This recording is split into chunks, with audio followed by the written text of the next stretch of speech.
And welcome to Cosmic Conversations. I'm your host, Sheila Seppi, and I am the founder of the Wish Alliance, and I am so excited tonight because we have with us environmentalist, author, musician, Miguel Mendoca. So I am so excited. But before we get started and before I introduce him, I'd like to thank our partners, Portal to Ascension and New Realities with Alan Seinfeld, and our YouTube audience as well as our Zoom audience for joining us. So let's real quickly go over to Portal to Ascension and see what's happening over there.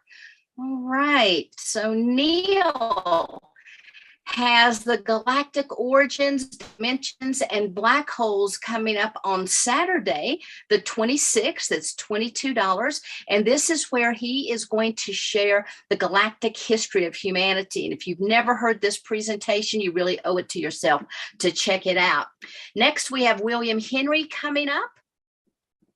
And we have Michael Tellinger also on the 26th. And for all of the fees that you pay, you get unlimited replay. And also there are thousands of hours that you can enjoy wonderful programming, consciously uplifting and expanding programming on Portal to Ascension. And now for those of you who may not have seen our website, this is wishalliance.org. If you have an opportunity, check us out. You can sign up to be right on our mailing list so that you don't miss any of our phenomenal programming. And a quick reminder, on Monday nights, we have the Awakening series where I have a co-host who assists me each month. And together we have phenomenal interviews. And then every Thursday, we have Cosmic Conversations. So please check out all of our ambassadors, their wonderful service, all the conscious media, and our artisan station, because we have fantastic art, film, poetry, and music, as well as meditations. So please check us out. Okay. So right now, again, I'm very, very excited to bring on our guest tonight, my good friend Miguel Mendoca, who also has a background in forestry, horticulture, journalism, geography and history, social science, and the environment. He worked internationally as a researcher, writer, and campaigner on renewable energy before becoming an independent researcher. He then published books on a range of themes, including ETs, hybrids, disclosure, and the social history of the UFO topic. He also has produced books on wisdom, art, and creativity. And now he's making music full-time as, you're going to have to help me here, Sakamiru, and has just released his debut album entitled On, Out, and Into. So, Miguel, it is so great to have you join us with Cosmic Conversations. There is so much about you. I mean, it's just like every time I talk to you, you're kind of like reinventing yourself. And so I'm sure I didn't get all of the juicy information. So I was wondering maybe if you have a little bit more to share about yourself. And I know tonight you have a presentation for us as well. So I'm super excited to see that. Yeah, well, it's my pleasure to be here. I can either dissemble for a minute or so or just jump right into the presentation. Okay, if you would like to do that, but let me ask you just a couple questions real quickly. I know that you have, as I said, you've kind of reinvented yourself over time, and you've gone from environmentalist to being an author, being a musician. And I just wanted you to share just a little bit, or maybe it's in the presentation, how you got to where you are today. That is the presentation. Yeah. Okay, yeah. Super. Well, let's hit it. Fab. So I have not given this presentation before, so I don't know what will happen with regard to the amount of time I might spend on particular pieces of it. But just by way of an introduction, what it really is something I may have told in bits and pieces, but I don't think I've ever put it together in public. And it's fairly recent that I'm even getting to the end of the story as it's presented here. But what it really is about a lifetime of getting connected or reconnected to what and who I think that I am. And that's something that I think a lot of people probably go their entire lives without doing. And it's only a variety of circumstances, I think, that have created those opportunities. But all will be revealed. It will all make sense, I think. So it's entitled On Out Into. That is the name of the debut album. And it's actually comes from a Seamus Heaney poem, On Out Into, meaning a voyage out to sea. And it really is about heading on out into many things, many aspects of the self. And most of that is sort of opened up by the company I've kept. So we'll get to that. And that sort of shows up through different people at different times. I think we all have people that arrive in our lives and they kind of open doors, or they nudge us in certain directions, or they simply hold space for us in some way, shape or form. But I want to start right at the beginning. I was born in 73. In 76, I came to England with my family from Rhodesia, where I was born. And politically, it was getting a little bit sketchy, to say the least, if anyone knows the history of the modern history of the country. So we decided to bail. And the easiest place to come was where my mother had been born, which was England. So we first stayed with my Auntie Joan. And that summer in 76, I was by myself one day in her living room, and I suddenly became aware of a presence all around me. And I had no idea what it was, but I knew that I couldn't see it, but I knew it was there. It was absolutely apparent to me. And not only did I know it was there, but I knew that it knew that I knew it was there. And in that moment of mutual recognition, let's say, mutual understanding, I then understood that reality itself is multidimensional, that there are all these different layers and levels and aspects of reality that may not be perceptible by the physical senses, and yet we know they're there. They are available to one another. We are able to perceive them, just not physically. And that set the tone for my life. I obviously had no language for any of that at that time. I mean, what 3-year-old does? Well, I mean, I guess these days, who knows? But everything that happened to me afterwards is only possible because of that first experience. So the next year, Star Wars was out. My sister and I were taken to see it. That was a trip, particularly seeing a long time ago in a galaxy far, far away. And then you're seeing spaceships and high-tech weaponry. And you think, wait a minute, how is this in the future if it was a long time ago? And that was the most mind-expanding sentence I've ever read. I mean, obviously there's been a lot since, but that blew the doors wide open at that age. And then around that time, because I was super interested in sci-fi thereafter, my dad got me this book. That's the original cover that I had. I've since found a reprint. And in this book, it's all about, it's a very short book, and it's for kids, really. It's a large format book. And yet, look what it contains. This is just a few items. It basically says that UFOs and their occupants have been encountered for a very long time on this planet. They go into ancient alien stuff in it. like the Nazca lines, the Mayans, the Egyptians, and so on.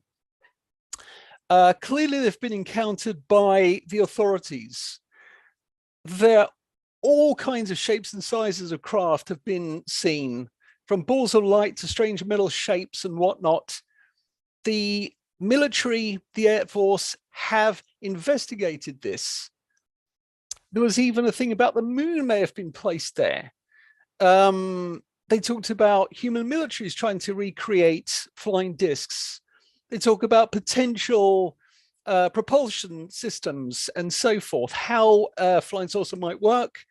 They show you all the things that one may trip over in trying to understand or identify what's in the sky. Photos from famous cases. And then at the end, they have this whole list of clubs, books, movies, etc.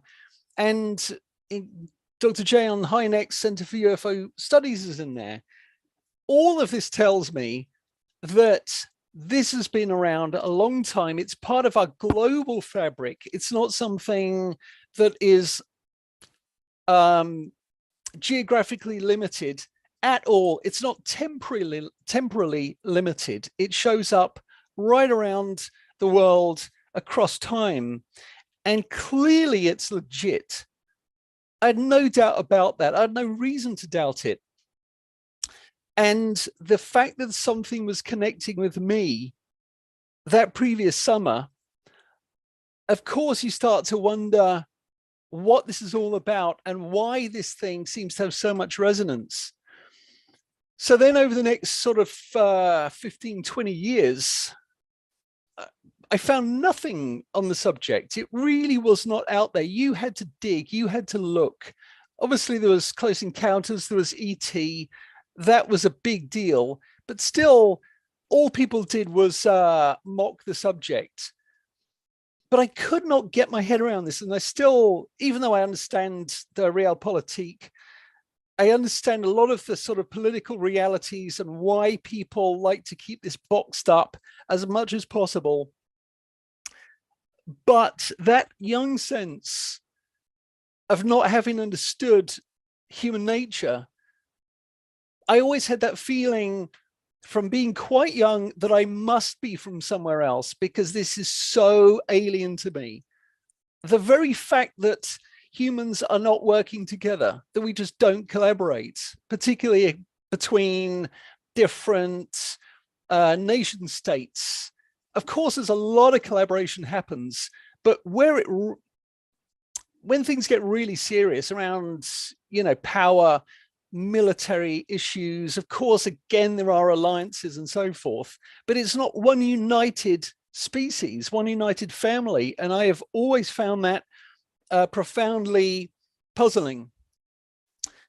But when I consider that we take, as a collective culture, no real interest in trying to answer this question of what is this stuff in the sky? Who are these beings? Why are they coming here? It was just baffling to me. And I began to realize that other people were not talking about the experience that I had at the age of 3. People were talking about religious experiences. So I realized that people might consider it was a religious thing. It may be, depending on the culture, they might say you're meeting God or some religious entity, an angel, or some other culture might say you're meeting the ancestors, or it's a disembodied spirit, or whatever it might be. Each culture is going to have its own take on what we experience. And yet I was not hearing anyone describe what I had experienced. But I had this feeling about the beings that they know, and I to this day, I can't really articulate that, but I just had this feeling that there is something in these beings. They are beyond us in the sense of, well, they know. It's so hard to articulate that. They just have wider, deeper knowledge of the nature of things.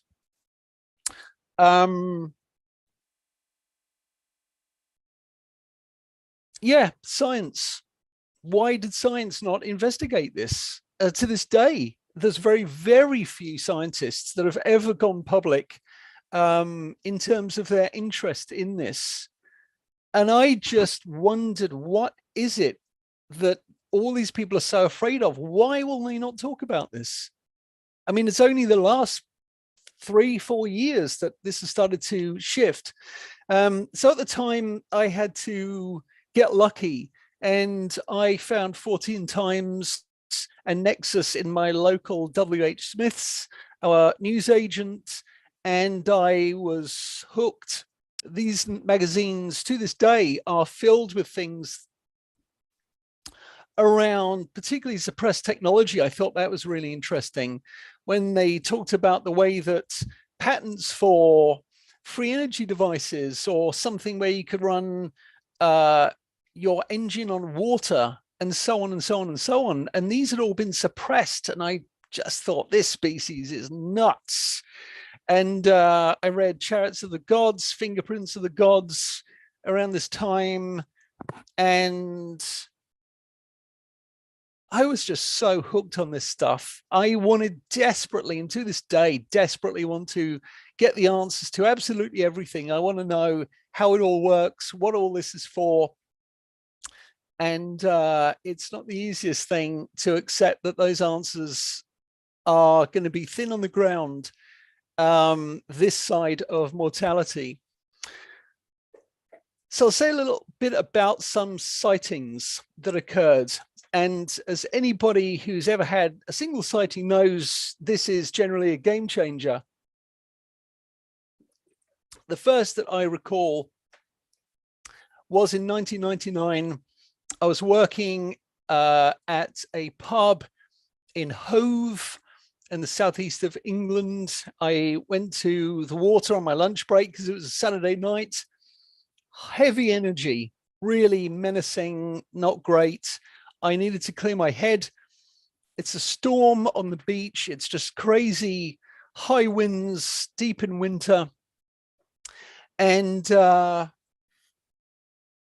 I noticed, looking out to sea, suddenly from right to left, this big ball of light hauling ass across the horizon, staying at the same, like at a perfect parallel to the horizon, absolutely consistent speed, but absolutely moving it. I mean, when I tried in a very rudimentary way to figure out the speed of this, given where I saw it and where it disappeared and how long it took to travel that distance, it looked like it would be about 3,000 miles an hour.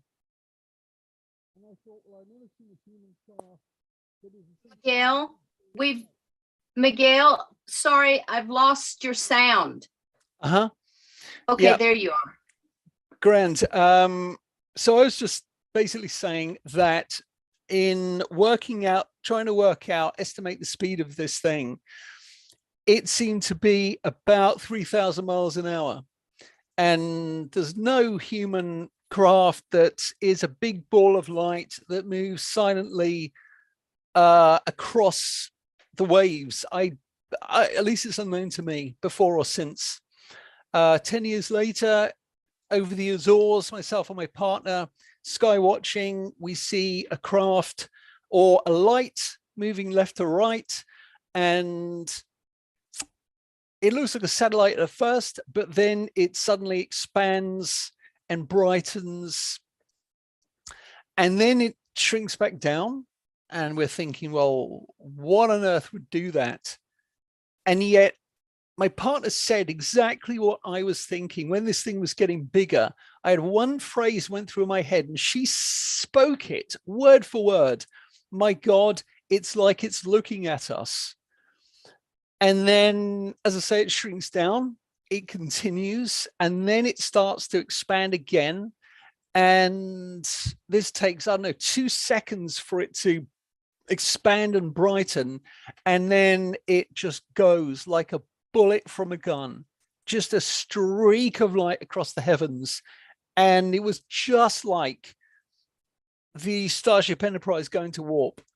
it was that thing of this thing getting brighter, and then, and obviously that changed some stuff, because when you see something like that, a lot of things you can sort of wave away and think, well, I don't really know what that was. But that thing, well, at the very least, it was not meant to be there. We're told those things don't exist.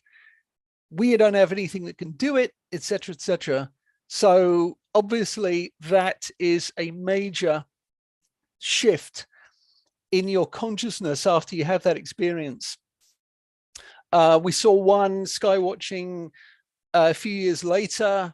We were watching satellites shooting stars. This was at a place called Priddy, which is on the Mendip Hills overlooking the Somerset Levels. So you can see across the Glastonbury on the left and the coast on the right.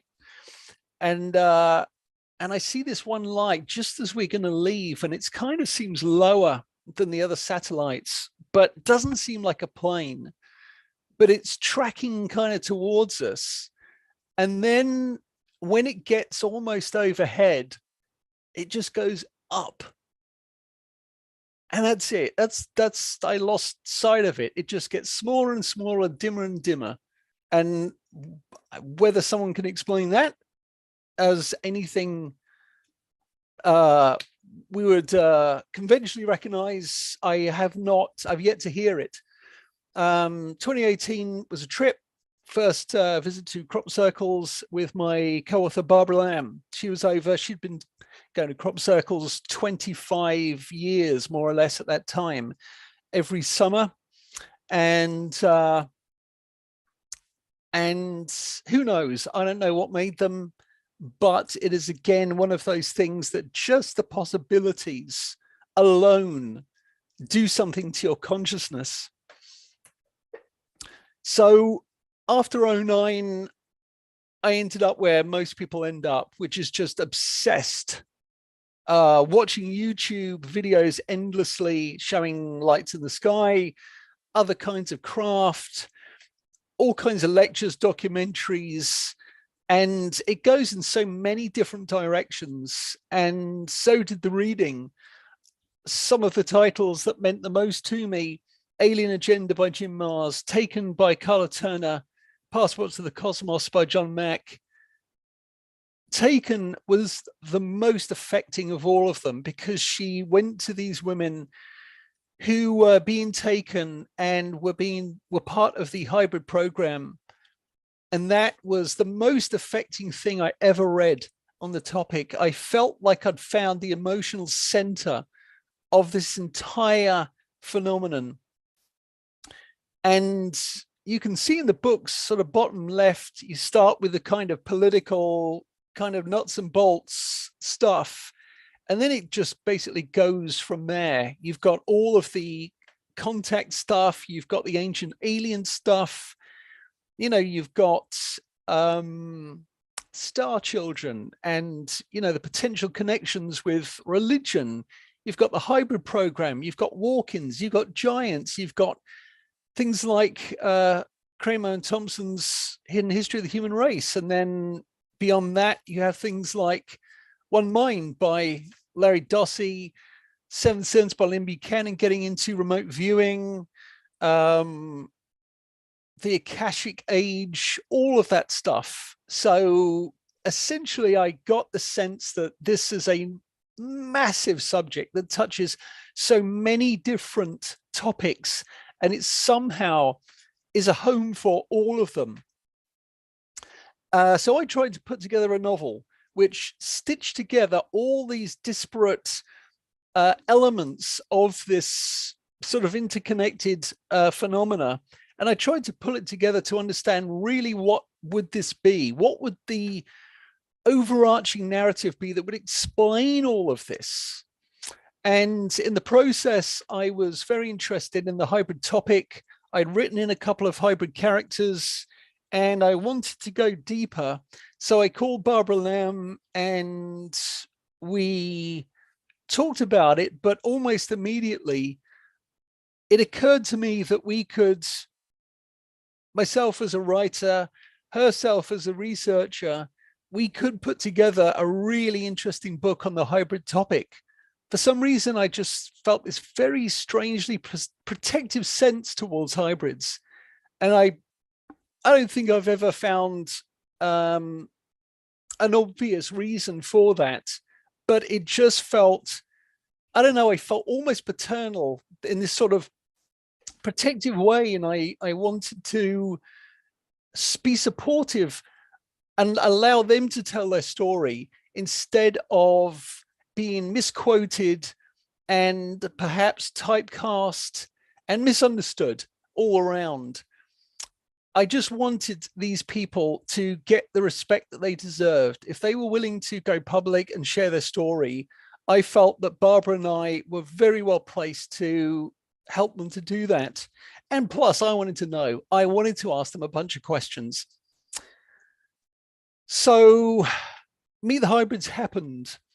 And this is where it all started to shift internally. I was particularly moved not just by their honesty, but I just had this nagging, persistent feeling of, why does this sound so close to home? And I'd practically forgotten about that experience when I was 3. And some other experiences like meetings with angels. I mean, we don't even have time to touch that, but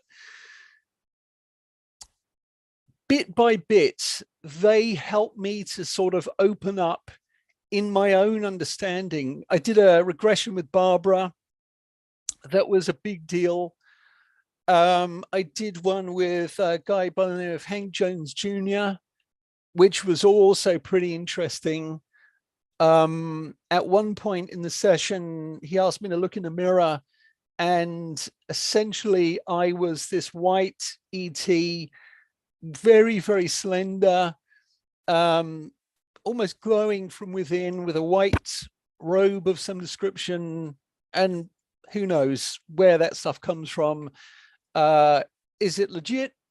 We'll never know. I did one with Darlene Vandergrift, who's in one of my other books, and that in itself was just crazy. I mean, there's levels and levels and levels when you start doing regressions, as anyone who's done it knows. And at one point I asked Juju if she had any sense of what I was before I was this, because it was starting to nag at me big time. And she said, well, for one thing, nobody else can tell you. You already know, and you can ask for a word or an image that you can remember. So as you're going to sleep, ask for a word or an image that can come to you in dreams, that you can be allowed to remember, that can give you the next step on your path. It doesn't have to be the answer, but it can be part of the answer. And so I said, well, look, I'll tell you why I'm asking. And at that moment, well, I was, I think, half a sentence into that, when I suddenly felt unplugged. I slumped sideways in my chair, and I felt like someone used my mouth as a loudspeaker. And what came out was, I have the soul of a wanderer. And as I said wanderer, there was this, it was almost like, it's hard to describe, but it was this sensation in the pit of my stomach, right in my solar plexus. It's almost like it was a gong that was being hit or something. That it was just this deep reverberation, and that only happens in the presence of a profound truth. So I took it seriously. I thought, well, I better Google wanderer and see if there's anything to this. And then I found Carla Ruckert's book, The Wanderer's Handbook, and I found all this testimony from people who self-identify as wanderers, essentially describing my experience here. And it's such a tragedy to me that I was unable to interview Carla. I think she'd passed away before that time. So I had no opportunity, but I would love to have talk to her about it and bounce it around with her and see where she landed on my sense of things and how she helped to guide people through that kind of stuff. I also got a channeling from Dr. Leo Sprinkle. I think that was the year after, and he connected with his guides, these 3 different guides, and they brought him information through about my nature. And it basically connected, it dovetailed very strongly with an experience I had in the regression with Barbara, where I saw these other incarnations of myself, and I understood that at the end of each incarnation, I essentially basically review what the learning was, what happened, what didn't happen, what I got done, and what I'd like to do next time. And at that point, as we pick a wardrobe appropriate to our given task for the day or activity, so we pick the correct form, the most appropriate form. And this time around, apparently it was a human. Whether that was a mistake, I will basically hold judgment until it's all done and dusted. But yeah, I mean, we'll kind of get to my thoughts on this experience in a bit.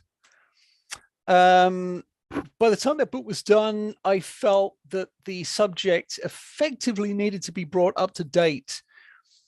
There were so many more aspects than generally was hitting the mainstream public. And for myself, I thought the book I wish had existed 3 years ago, I'm going to put that together.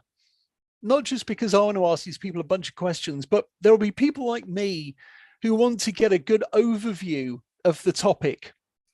So I've interviewed more than 24 people for We Are the Disclosure, and we went in every direction I possibly could. And ultimately, it became an exploration of what disclosure is and isn't. And I felt profoundly by the time I was done that top-down disclosure is essentially bogus, because the people that we look to for those answers are pathological liars by dint of, at an institutional level. They cannot tell us the truth. They simply do not. It essentially has no strategic value. And I don't believe that there's people can correct me, but from around the world, I don't know how many militaries are required by law to tell their citizens or citizens of other nations the truth. I mean, it has no strategic value. In fact, it would be ludicrous. There is a very, very good reason that the military and intelligence agencies play the cards so close to the chest. I mean, how we've even got a freedom of information system set up is miraculous. And I'm honestly amazed that we've got as much as we have out of the authorities. I would have thought they just burnt everything, given the scale of this, because so many people affected by it are not traumatized permanently, sometimes not at all. And if the majority of experiences are essentially having their minds expanded and are becoming more loving and conscious, connected, why on earth would that be of interest or value to the military? It's gotten, I mean, they're only ever going to look at strategic value in this. And so why would they tell us anything about the spiritual aspects of the topic? And without that, there's nothing. If you don't talk about it, you're effectively not talking about it. It's like, it's so strange. I mean, it's like, imagine if you came from another world to this world and someone said you got to study human beings, and all they did was study our cars. that's effectively what's happening with old school ufology. And there's a very good reason, I think, to try and prove that the craft exist, because that is nuts and bolts. Those things leave ground traces. They create radar tracks. There is something quantifiable there, which is important. So I don't think there's any part of this is unimportant. But in terms of disclosure, I think that all we can ever do is try and be really clear in ourselves as much as we can what has happened to us. What did we learn? What is the opportunity in what's happened? And from there, people expand in all kinds of different ways in terms of looking at, health and well-being things, looking at even activism. I mean, there's a lot that comes out of this stuff that is not about lights in the sky and so forth. It can be about developing our psychic potential. It's about accepting that the self is a far more complex entity than just flesh and blood, just a consumer. And with the loss of that materialism, you can also see that there's going to be more of a wariness from the powers that be when we are part of a thoroughly materialist enterprise as a species broadly, that we are called consumers. We talk about the economy, not the country. So it's pretty clear by the way that the authorities talk about us that they consider that we're simply there to serve the machine effectively. So, the idea that there'll ever be a top-down disclosure that is honest and multidimensional, it's never going to happen. I mean, I'd love to be a part of that timeline. I would love for the script to flip big time and for suddenly that kind of rejigging of attitude to exist within the institutions, for them to suddenly become loving and inclusive and conscious and humble and willing to work with the rest of us on trying to be the best that we can be in I think the most important sense of that, which is the expanded self. Because the minute you start to do that, I think that if you do it honestly, if you do it diligently, I think that you do it lovingly. And there can't be anything more important to us than that. And that to me is my sense of just where disclosure is and where it could be probably if we were a slightly different species. So the next book and the final book of the trilogy is Being with the Beings. And this came out of a download. The short version is that I was shown in fact, the title, the outline, the list of questions, and the list of participants, basically like a data readout in my head. And I hadn't even published We Are the Disclosure yet. That's how busy my dance card was at the time. And I, as part of that process, I interviewed beings through channels, Lisa Royal Holt, Krista Reiser, and Rob Gothier. And I started to meet beings in my dreams, and we don't even have time to go into it, but they were some of the most joyful experiences of my entire life.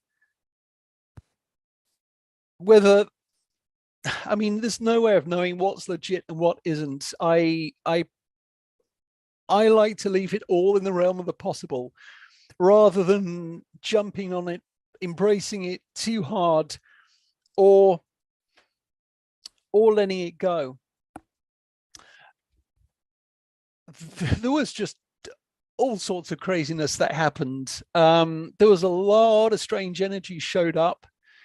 And one of the weirdest things was when one morning I found that one of my lamps, a salt rock lamp they'd been on the far side of my bedside table.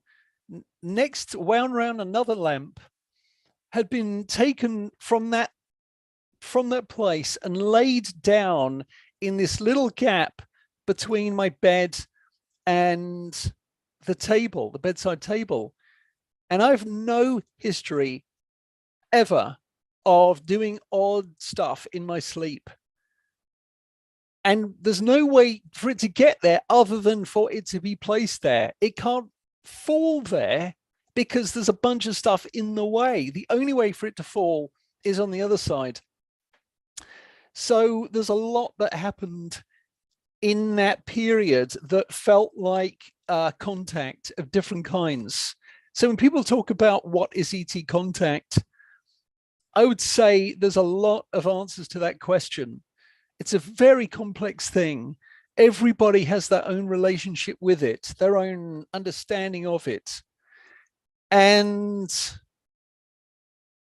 I think it's one of those things, I mean, you know, people from outside those experiences might say, you are nuts, you guys, you're delusional, you are just off on some wild trip, having fun, making up names for yourself, doing that dance, and you're all self-reinforcing this nonsense. There's nothing to it, because there can't be, because they couldn't get here, and because psychic ability has never been proven, and there's nothing whatsoever that can really be done for those guys. If that's where they're at, if that's where they want to be, then that's up to them. Experiences shift us. I think when you have the experiences, then you start to let go of ideas about controlling what reality is and isn't. Essentially, you just have to open your mind and shut your mouth and and just feel into it. Just be willing to connect with these things on a different level, which is not necessarily the easiest thing to do at first. I mean, there's lots of people through the Wish Alliance and all sorts of things around the world that can guide experiencers who are going through these things.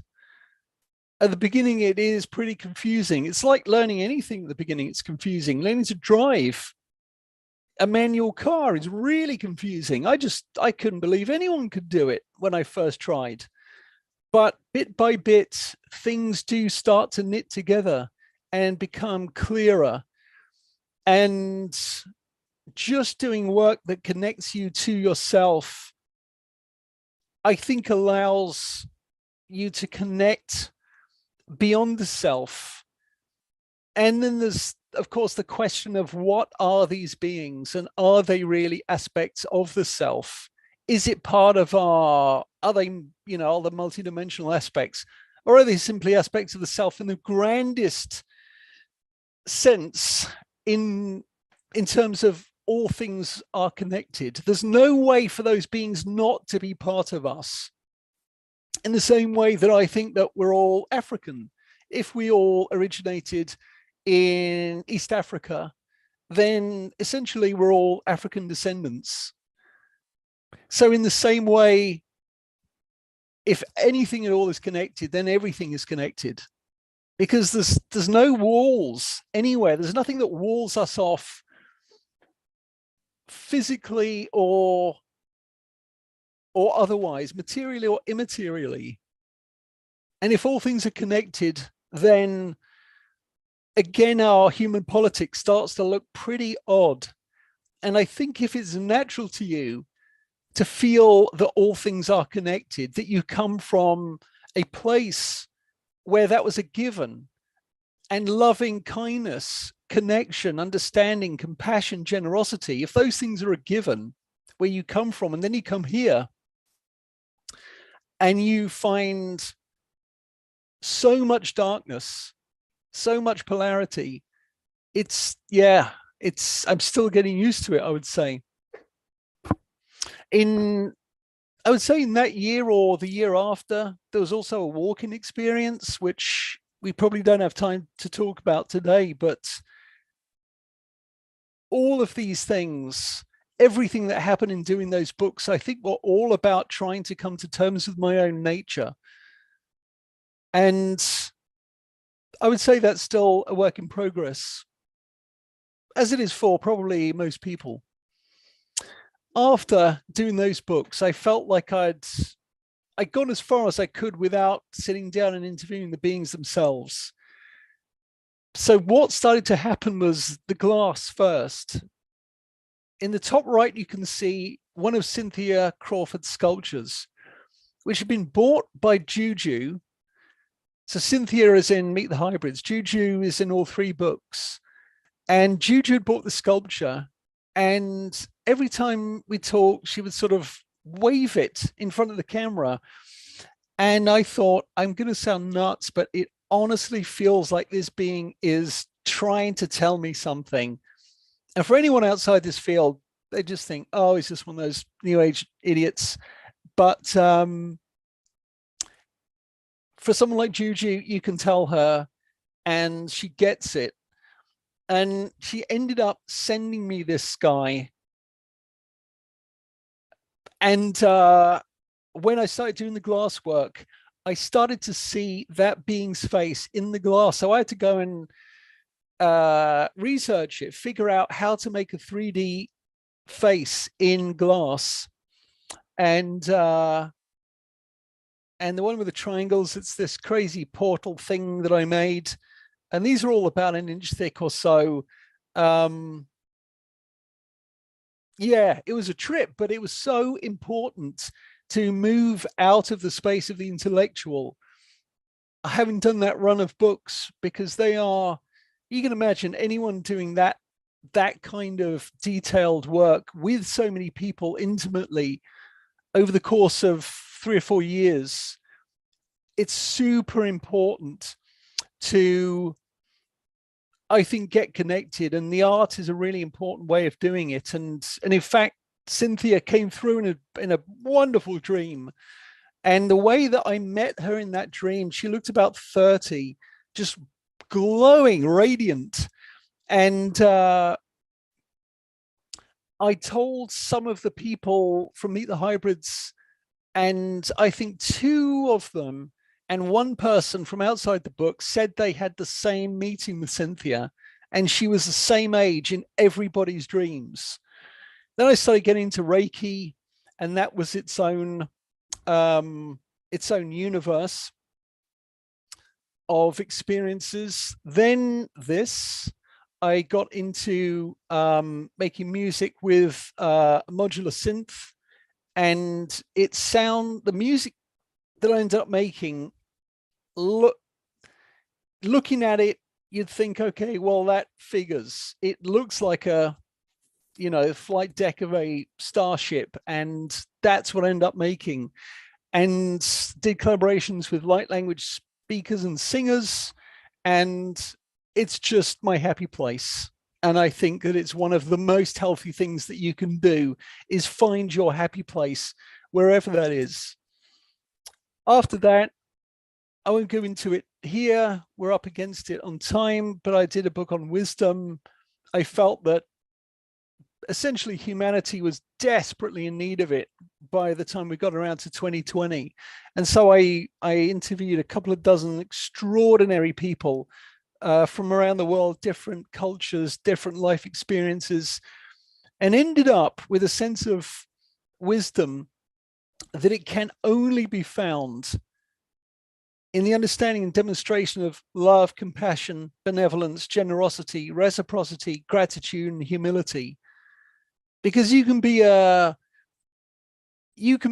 very intelligent psychopath and a very successful psychopath, but that does not make you wise. You can be a powerful leader, but you can be a tyrant. It does not make you wise. Only love that's the only path to wisdom.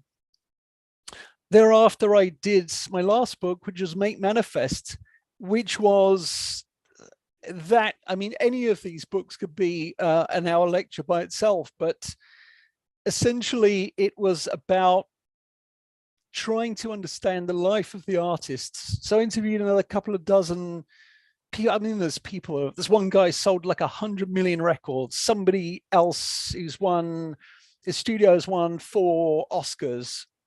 And, you know, there's all these living legends of all these different types. And it was one of those things that I think what I learned about creativity is that it's in absolutely every act. It is everywhere. There's nothing you can do or think or say that does not contain some element of creativity.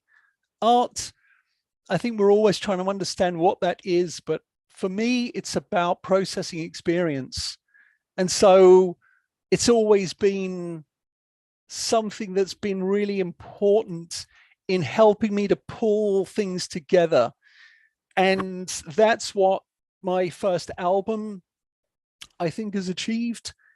It was a really important time of getting into the flow state. And I think if all of us had even half an hour a day of the flow state, of being effortlessly lost in art and creativity, we pour so much of ourselves into it, really important parts of ourselves that may be neglected through the pace of life, through the narrowness of our time windows. But if we can liberate even 30 minutes a day for something creative, I think it's a really important part of holistic health. In summary, it's been a pretty wild trip to be a human. And I found it endlessly bizarre. It's such a strange species, humans, so far out. I can't imagine anything like them. And I don't regret visiting, but it's just difficult if you come from a culture, let's say, or are just hardwired as a being to think in terms of love, understanding, compassion, oneness, connection, and equality, then being here at this time is very, very difficult. It's hard to take. It's hard on the heart and the mind.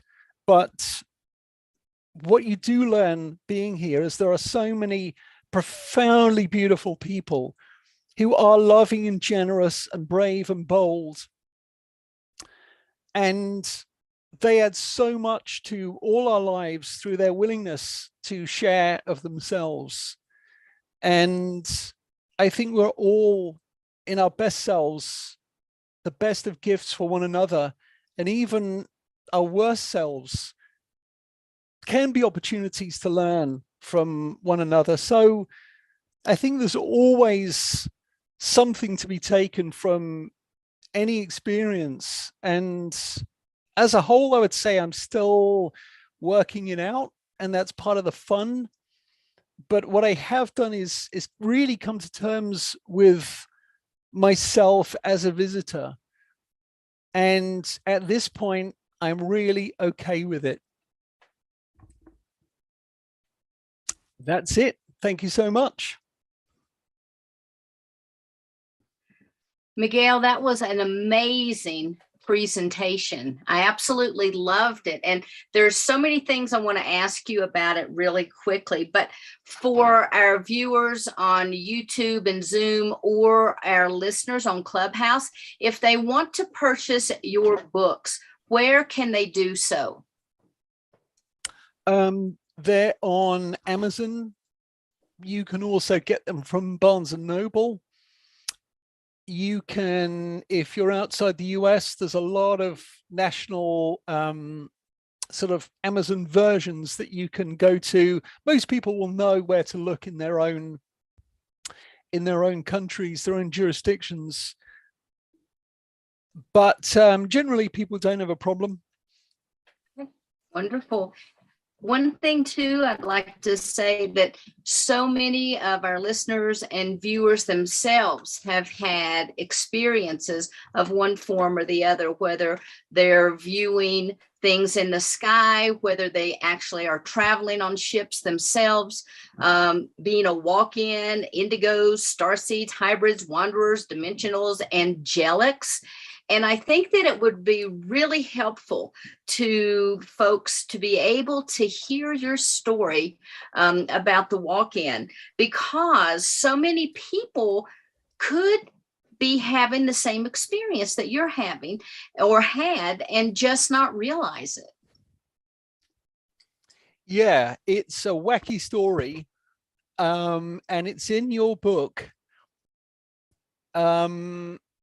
So if people haven't read Sheila's book on walk-ins, it's in there in detail, probably more detail than I can remember right now.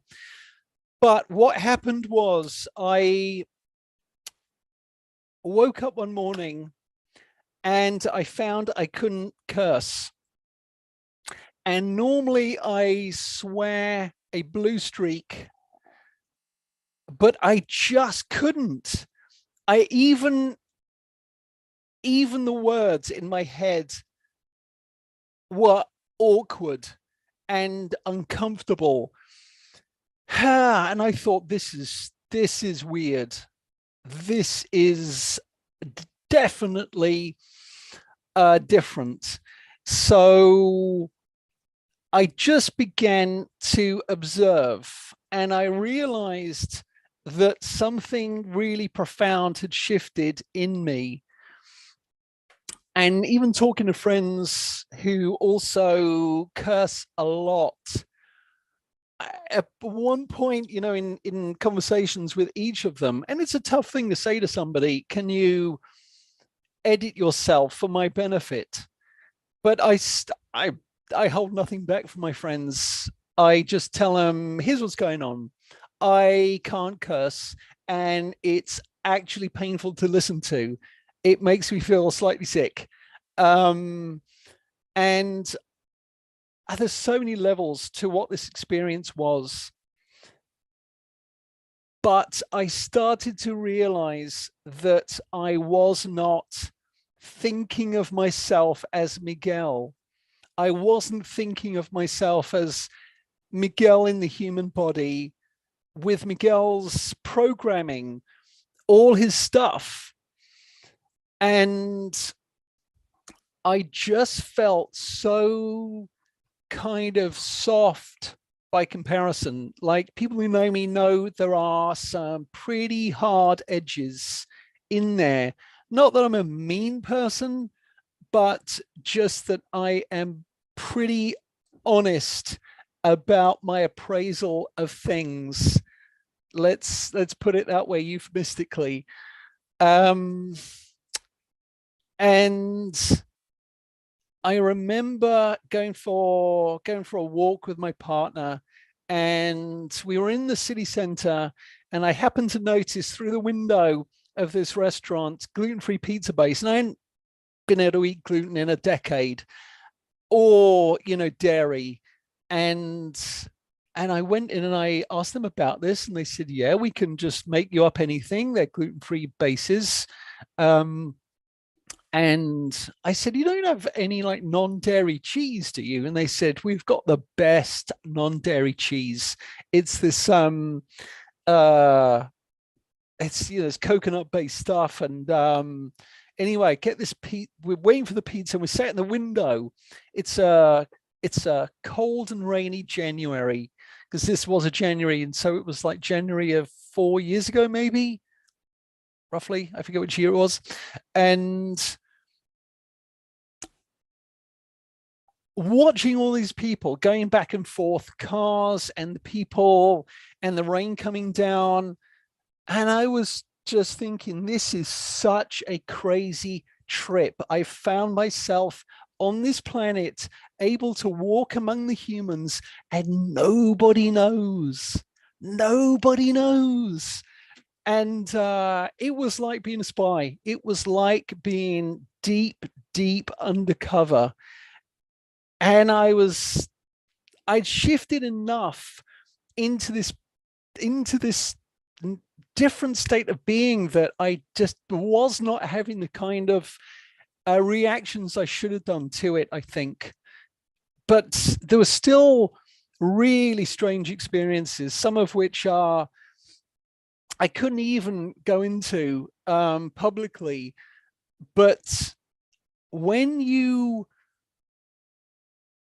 people are treating you one way, they look at you and they think you're Miguel, the regular person, but you are someone else inside.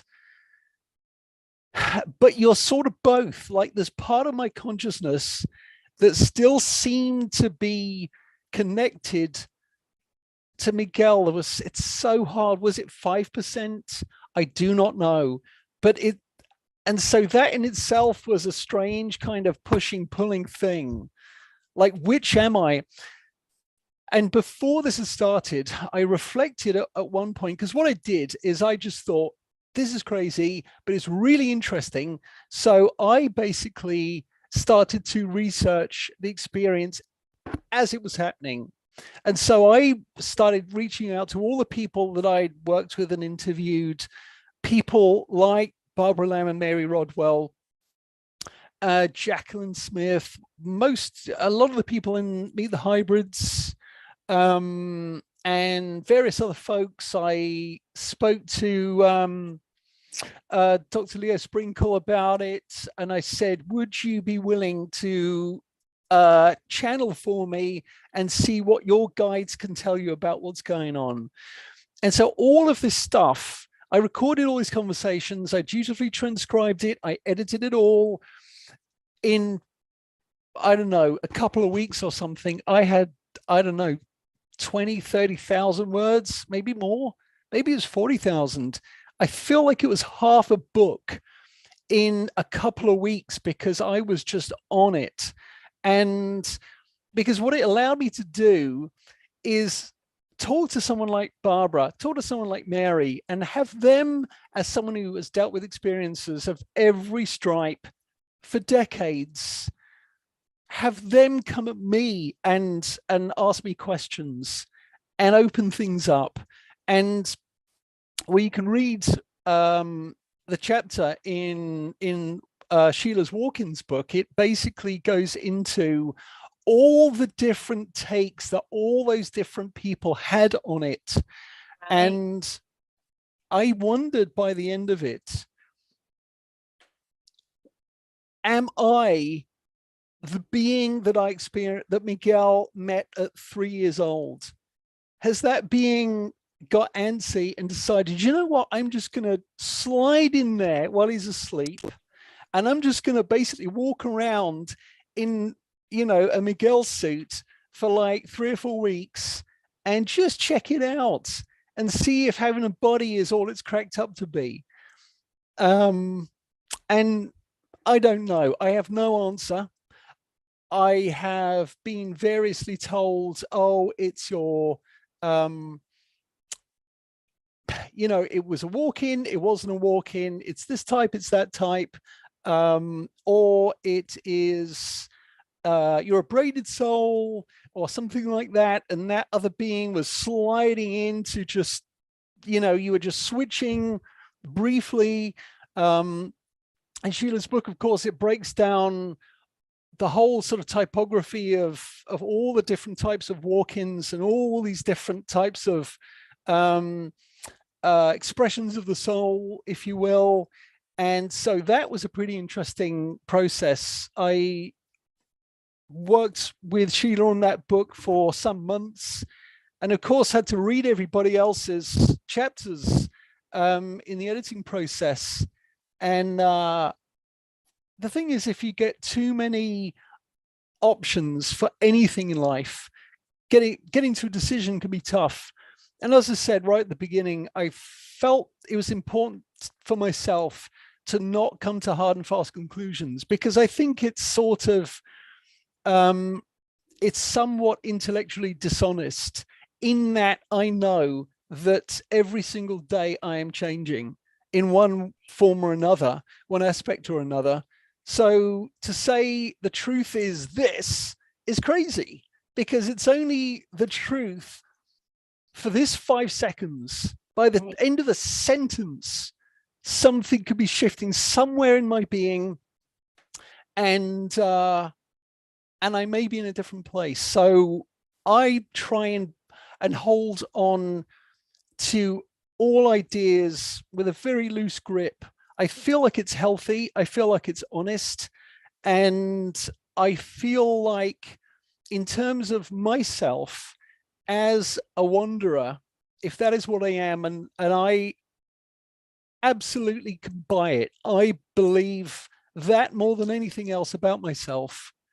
And if that's true, then I think it's important not to hold fast to other people's ideas, because I think the nature of the wanderer, at least for myself, is very independent of mind. Like, ask anyone who ever worked with me. I'm borderline unemployable. I basically got to follow my own star. Very well said. That was beautiful. And I really wanted you to share that, because so many times people have experiences they write me about, they text, email, whatever. And it's just like, I just woke up and I feel different. And in this particular time that we are in, with all of the consciousness expanding and with all of the light codes being activated in people's bodies, they're either remembering things, they're experiencing things, their mission becomes clear to them.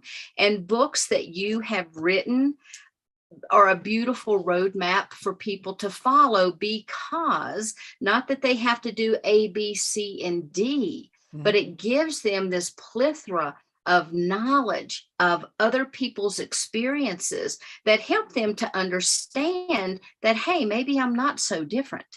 And the book, I always say that your book, We Are the Disclosure, was a little ahead of its time, because in the last few years, there are so many new souls coming to the planet, whether they're walk-ins, whether they're star seeds coming in as a walk-in, or just waking up. There are angelic beings like myself, a dimensional being.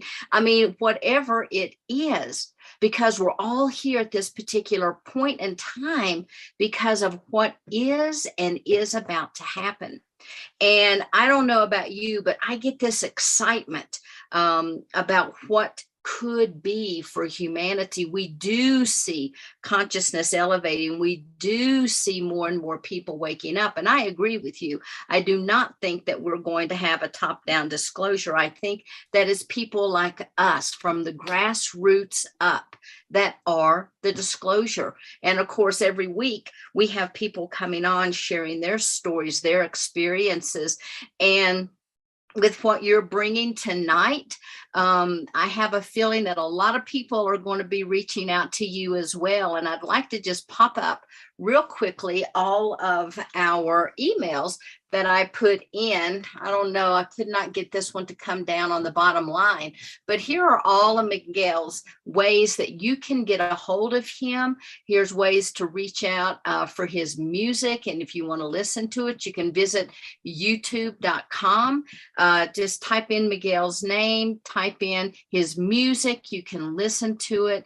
I know I've been listening to it, and I don't know, there's this resonance about it that I can just drop into, and it kind of raises, not that I need my energy raised any, but it kind of raises my energy up. But yet there's this relaxing, methodical, I don't know, it's kind of like this wave that washes over you. So I really appreciate everything that you're bringing forward, as a wanderer. And I would definitely say that, this experience on Earth that you're having sounds like what other people describe too as being a wanderer. It's almost like, okay, what can I experience now? So I'm really excited to see what the next Miguel chapter has to bring forward to us.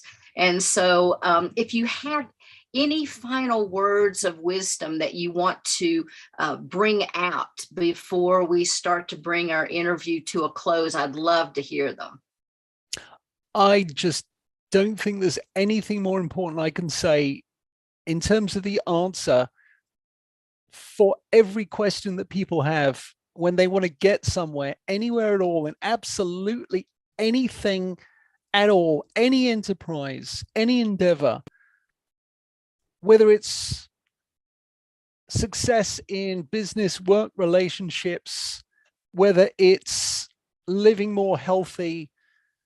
I just think it all comes down to love. I just think it's the most powerful thing.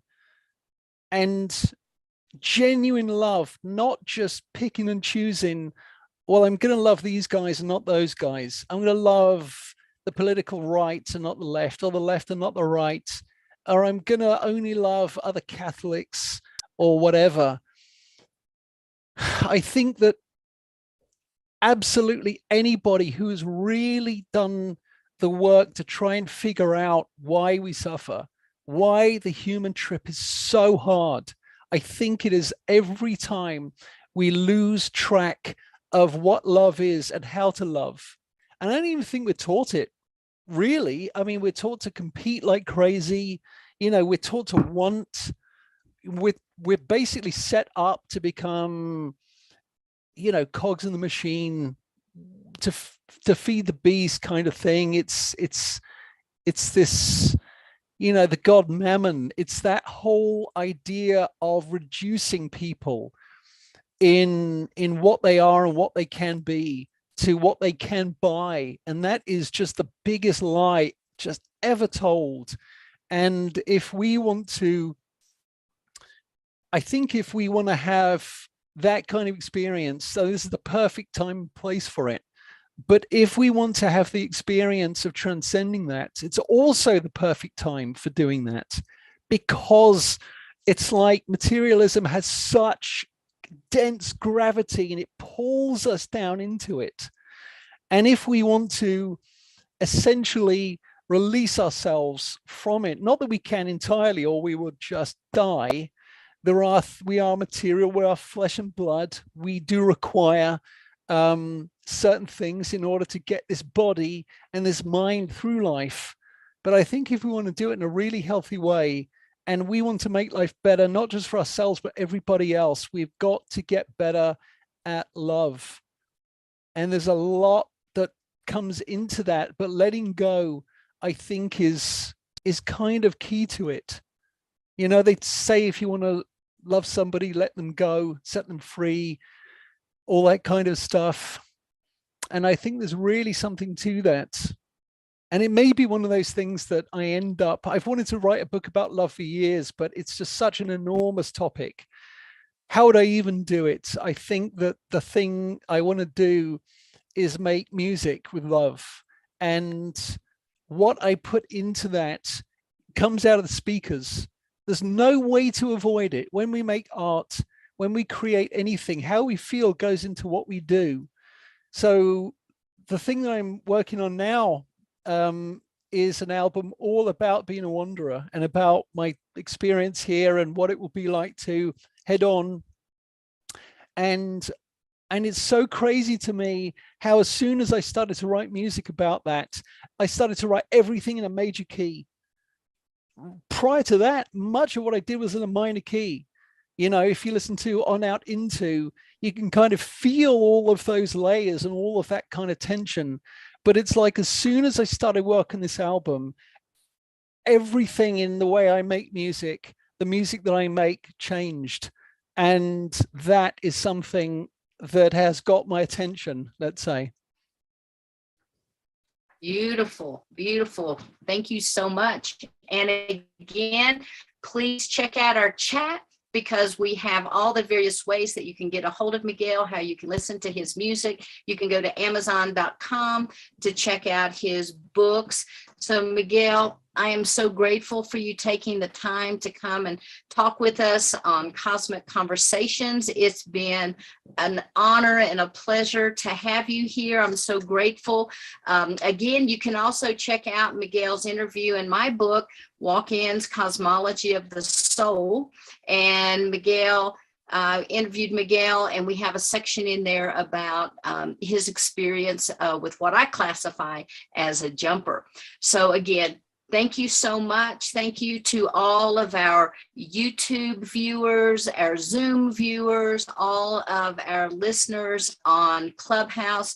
We're so grateful for all of you for helping to make this a sacred container that we can all grow and prosper in. So until next week, thank you so much, and namaste.